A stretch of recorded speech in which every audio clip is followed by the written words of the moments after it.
Alguém nos convenceu que responsabilidade é diferente de felicidade.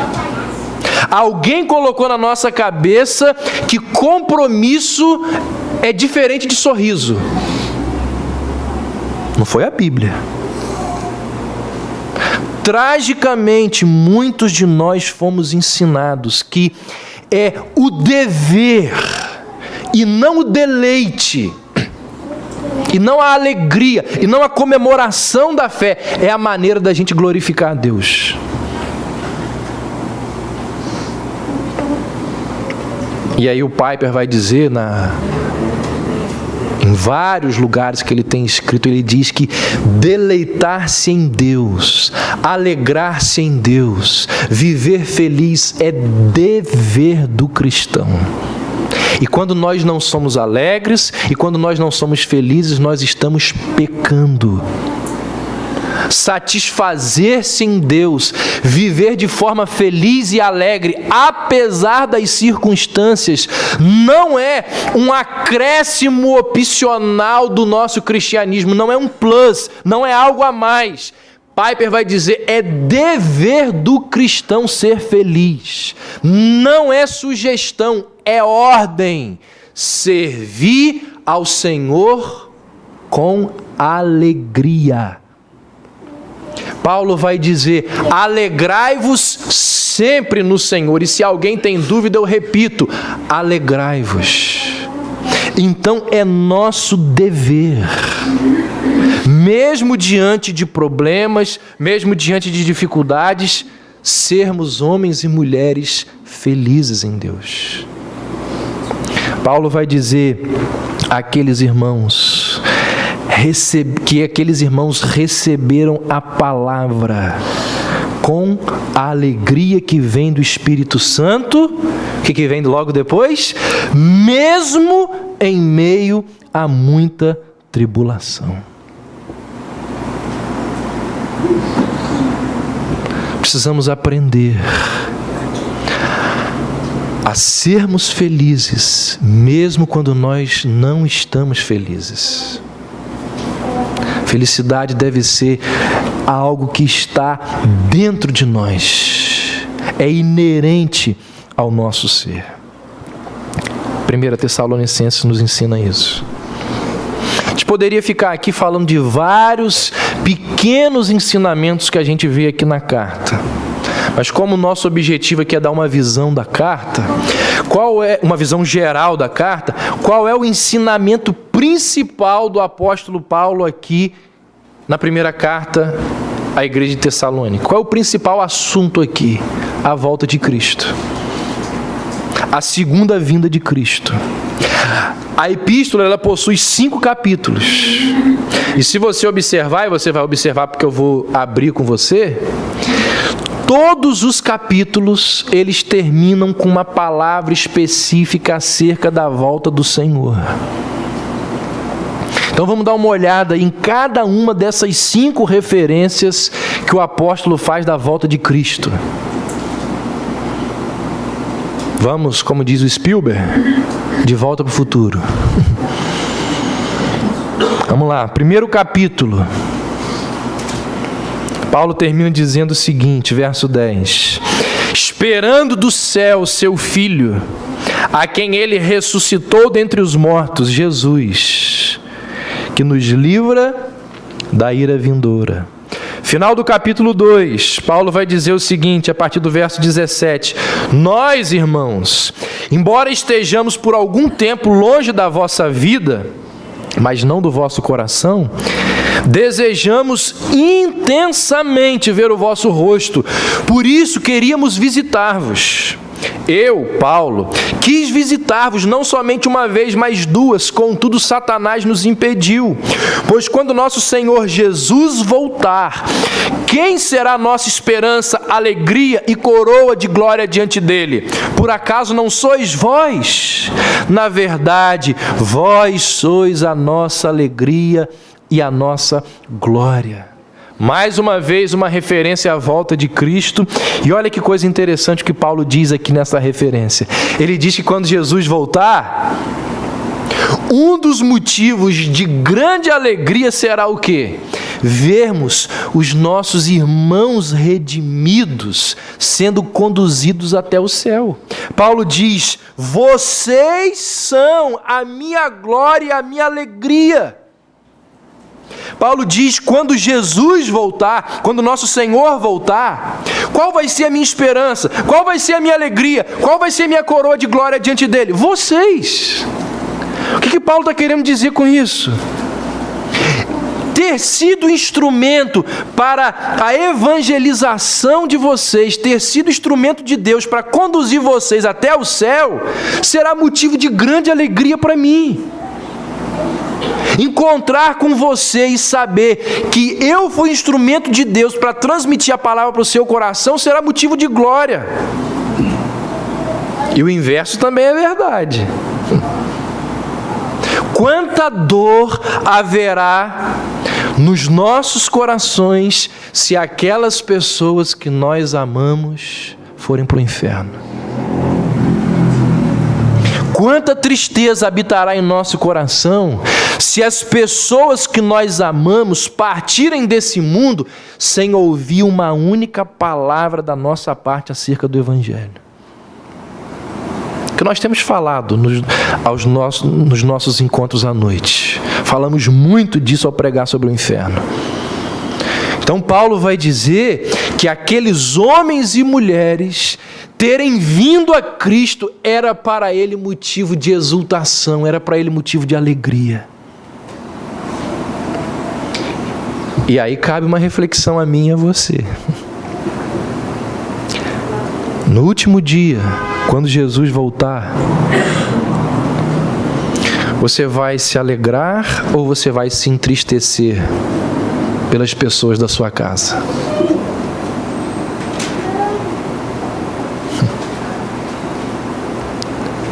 Irmãos, quanta dor deve haver no coração de uma pessoa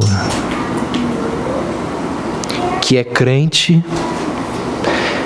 que é redimida por Deus e que participa do velório de um ente querido que ele sabe que morreu sem Cristo.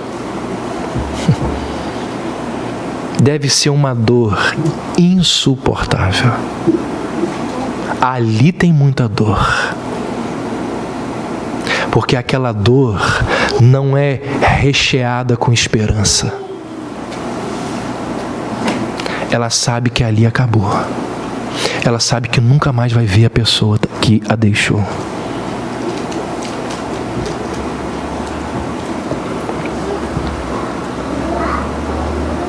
Mas para o cristão, é o que Salomão vai dizer lá em Provérbios, que morrendo o ímpio, morre com ele a esperança, mas o justo até na morte tem esperança. Coisa boa é a gente poder chegar para uma pessoa enlutada e dizer assim: olha, eu entendo que a sua dor é profunda, a separação é muito terrível, mas deixa eu dizer uma coisa para você. Você vai se encontrar com ela novamente. Isso traz consolo. Isso traz ajuda, auxílio naquele momento. Então, Paulo vai testemunhar e dizer: olha, no dia que Jesus voltar, eu poderei me alegrar. Será minha coroa de glória saber que eu fui o instrumento para a evangelização de vocês. Isso a gente deve fazer uma autoanálise também. Terceiro capítulo, versos de 11 a 13. Que o próprio Deus, nosso Pai, e Jesus, nosso Senhor, preparem o nosso caminho até vós, e o Senhor vos faça crescer e transbordar em amor uns para com os outros e para com todos, como também nós transbordamos em relação a vós, para fortalecer o vosso coração, tornando-vos irrepreensíveis em santidade diante de nosso Deus e Pai, na vinda de nosso Senhor Jesus com todos os seus santos. Mais uma referência a volta de Cristo. E é muito significativa a expressão usada por Paulo aqui nessa passagem. Paulo diz assim: que o vosso coração seja confirmado em santidade. Irmãos, ao longo das Escrituras nós percebemos que a genuína obra da graça de Deus, ela acontece nos nossos corações. Quando Samuel foi à casa de Jessé para ungir Davi, Samuel ouve Deus dizer o seguinte: Samuel, não atentes para a aparência, nem para aquilo que está diante dos seus olhos, porque eu, Samuel, não vejo como vocês, homens, que só observam que está tudo diante dos olhos. O que eu vejo, Samuel, é o que está no coração. Algumas gerações depois, para o filho daquele que Samuel iria ungir rei, Deus diz assim, ou ele diz acerca de Deus, Salomão diz: sobre tudo que se deve guardar, conserva o teu coração, porque é dele que procedem as saídas da vida. Jesus vai dizer que é do nosso coração que procedem os maus desígnios. Naquele contexto em que ele fala assim: olha, a boca, ela fala daquilo que o coração está cheio. Ou seja, o que Paulo nos lembra aqui é que no final das contas o que importa é o coração. Então a verdade da graça de Deus, o Evangelho, ele se assenta em nós quando ele se faz presente em nosso coração. Por que muita gente que é membro de igreja, que frequenta igreja, que se diz cristão, por que é tão complicado essas pessoas abraçarem o Evangelho de verdade? Por que as pessoas são tão inconstantes? Por que as pessoas são tão frias? Porque o Evangelho não assentou no coração. Porque o Evangelho não chegou até o coração. Paulo disse aos irmãos de Tessalônica que quando Cristo retornar, ele deve encontrar aqueles irmãos de tal maneira que o coração deles seja confirmado em santidade, isento de culpa. Então aqui está o conselho de um bom cardiologista da alma, que é o apóstolo Paulo. Paulo diz: cuide do seu coração diante de Deus. E aí a gente chega ao capítulo 4. E para uma melhor compreensão aqui do capítulo, é necessário a gente saber o seguinte: alguns irmãos daquela igreja estavam morrendo por causa da perseguição. Aquela perseguição que eu mencionei era tão severa que alguns irmãos estavam morrendo por causa da perseguição. Porque foram fiéis ao Senhor, estavam sendo perseguidos e mortos. E essa perseguição trouxe muita tristeza, muita tribulação àquela comunidade.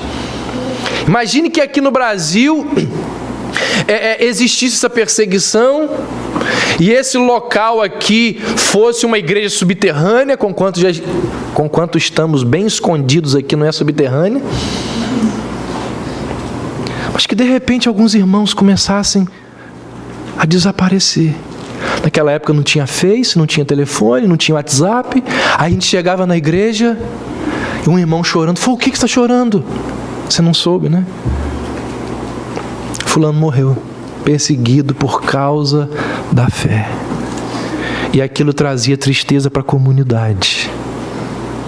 É exatamente isso que estava acontecendo lá. E aí, é por isso que Paulo vai dizer nos versos finais do capítulo 4, olha aí, a partir do verso 13, irmãos, não queremos que sejais ignorantes em relação aos que já faleceram, para que não vos entristeçais como os outros que não têm esperança. Porque se cremos que Jesus morreu e ressuscitou, também devemos crer que Deus, por meio de Jesus, vai trazer juntamente com Ele os que já faleceram. Afirmamos pela palavra do Senhor que nós, os que ficarmos vivos para a vinda do Senhor, de modo algum precederemos os que já faleceram.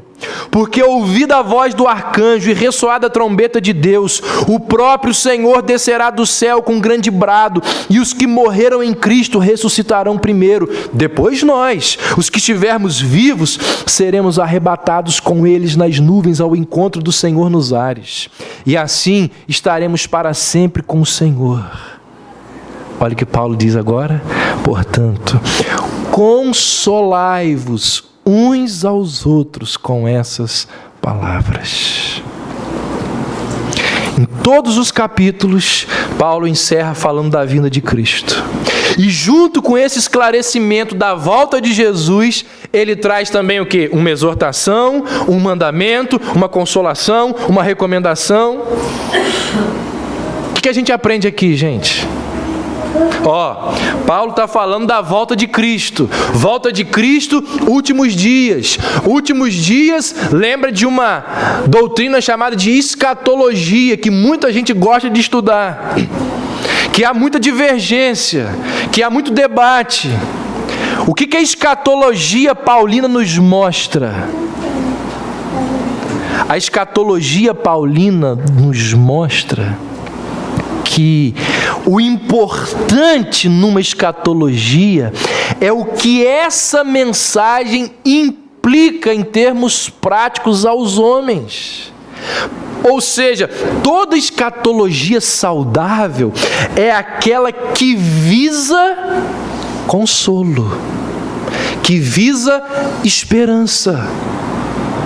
Paulo diz, olha, acabei de falar da volta de Jesus, consolai-vos uns aos outros com essas palavras. Paulo está dizendo o quê? Está ensinando o quê? Que para o crente, aquilo que falamos há pouco, para o crente, a morte não é a última palavra. Paulo está mostrando que o cristão, ele tem consolação por causa da sua esperança. Paulo está mostrando, gente, que a fé saudável é aquela fé que é boa não só para viver, mas aquela que é boa também para morrer. E aí, finalmente, a gente chega ao capítulo 5, versos 23 e 24. E o próprio Deus de paz vos santifique completamente, o vosso espírito, alma e corpo sejam mantidos plenamente irrepreensíveis para a vinda de nosso Senhor Jesus Cristo. Olha o que Paulo diz agora aí, ó. Quem vos chamou é fiel, e ele também o fará. Paulo nos mostra que quem nos chama, quem nos guarda e quem nos leva até o final é Deus. Então ele diz o seguinte: Deus não apenas ordena que o cristão permaneça íntegro, ou seja, Deus não é aquele ser que dá uma ordem e deixa para lá. Paulo diz, olha, Deus nos mandou permanecermos na integridade, mas Ele nos auxilia, Ele nos ajuda. Aquele que vos chamou é fiel e Ele também o fará. O autor da carta aos Hebreus vai dizer que o verdadeiro cristão não é daqueles que retrocedem, mas é daqueles que permanecem. E ele vai dizer que isso acontece não por causa de nós, mas por causa de Jesus, que persevera por nós. Somos ovelha do bom pastor, que não deixa nenhuma ovelha ficar desgarrada. Fiel é o que vos chama e também o fará. Fará o quê? Fará com que o vosso espírito e o vosso corpo sejam conservados íntegros e irrepreensíveis até a vinda de Jesus Cristo. Gente, isso aqui é extraordinário. Nós viemos, ou seja, fomos chamados, viemos porque o Senhor nos chamou, nos santificamos porque Deus faz isso por nós e em nós, e nós chegaremos ao céu porque o Senhor o fará. Se eu pudesse fazer um levantamento da sua vida até os dias de hoje, desde que você se converteu, até hoje, você pudesse pontuar, isso é exercício espiritual, gente. Isso é uma coisa que pouco se prega, pouco se ensina nas igrejas. Aqui mesmo na nossa igreja eu faço pouquíssimo isso. Falar de exercícios espirituais. Você nem sabe o que é isso, né? Culpa minha. E também do tempo. Com o tempo, quando eu tiver tempo, eu vou falar de exercícios espirituais aqui na igreja. Que é um exercício espiritual. Separar um tempo diário. Pode ser ali no momento da sua devocional. Por isso que devocional de 10 minutos não existe. Devocional de meia hora não existe. E compliquei uma porção de gente agora, né? Porque na devocional você lê a Bíblia, na devocional você ora, na devocional você ouve Deus falar com você, na devocional você usa alguém que Deus usou para escrever um livro para falar para o seu coração, na devocional você faz exercício espiritual.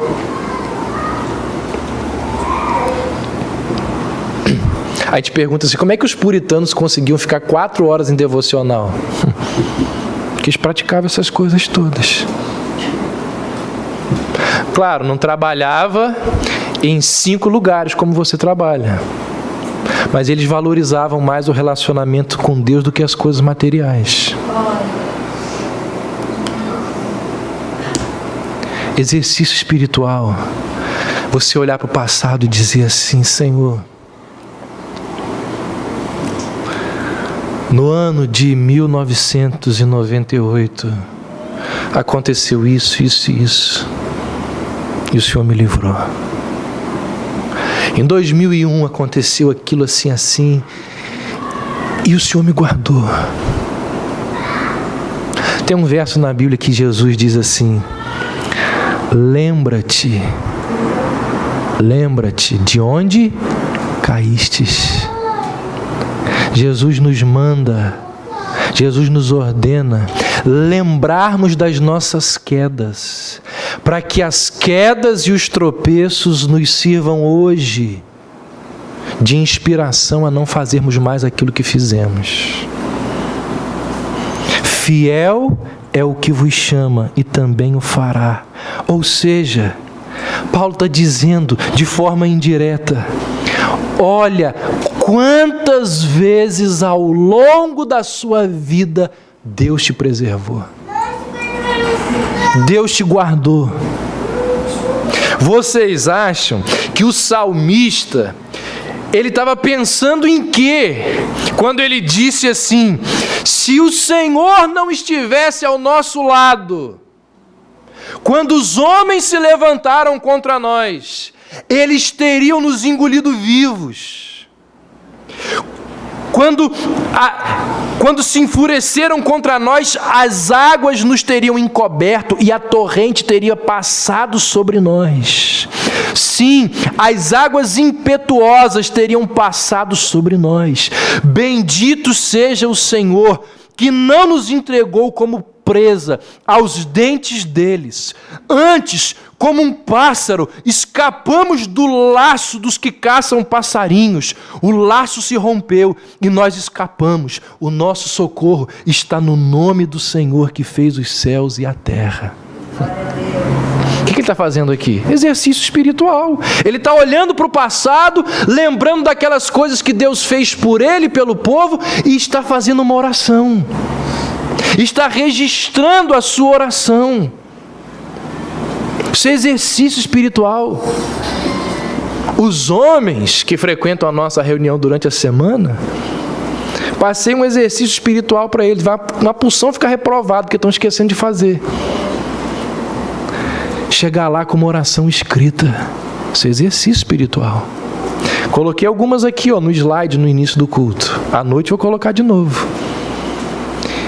Exercício espiritual, a gente dizer, Senhor, como o Senhor tem me preservado. E Paulo diz que a gente deve fazer isso até a volta de Cristo. Irmãos, é isso. 1 Tessalonicenses nos fala da volta de Jesus e como nós devemos proceder até a volta de Cristo. Encerro lendo um parágrafo de um texto escrito pelo Hernandes Dias Lopes sobre a segunda vinda de Cristo. Ele diz assim: a segunda vinda de Cristo é a cumieira da história. É o apogeu, a apoteose, o ponto culminante, a consumação de todas as coisas. A história não caminha sem rumo, nem está à deriva. Não é cíclica, repetitiva, como pensavam os gregos. Não caminha para o desastre, como ensinam os existencialistas modernos. A história, ela é teleológica, ou seja, ela tem uma finalidade. Ela caminha para uma consumação em que a vitória será de Cristo e da sua igreja. O mesmo Jesus que nasceu numa manjedoura, cresceu numa carpintaria, morreu numa cruz, ressuscitou gloriosamente, está sentado em um trono reinando absoluto sobre todo o universo. Esse mesmo Jesus voltará majestosamente para julgar as nações e viver para sempre com a sua igreja. Assim como os Tessalonicenses, nós também deveríamos aguardar a vinda de Jesus com expectativa, desejosos de que Ele logo volte para mudar a nossa história. Vamos ficar em pé e vamos encerrar cantando e orando acerca disso que nós falamos. Amém.